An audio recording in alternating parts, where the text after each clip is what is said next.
DE.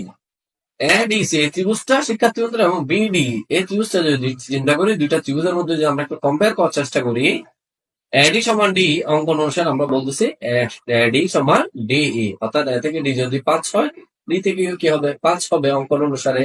আর BD সমান হচ্ছে যে সিডি, কারণ কি ডিটা হচ্ছে বিসি এর মধ্যে কিন্তু আমাদেরকে বলে দেওয়া আছে অন্তর্ভুক্ত এডিসি কোণ সমান হচ্ছে এডিসি কোণ সমান অন্তর্ভুক্ত বিডিই কোণ, বিপ্রতীক কোণ বলে, অর্থাৎ এডিসি ত্রিভুজের এডি কোণটা বিডিই ত্রিভুজের এডি কোণটা, এই দুইটা এখানে যদি আমি কোণ চিহ্ন ব্যবহার করি, দুইটা একটা একটা বিপ্রতীক কোণ বলে দুটোটা সমান, তখন আমরা বলতে পারবো ত্রিভুজ দুইটা সর্বসম।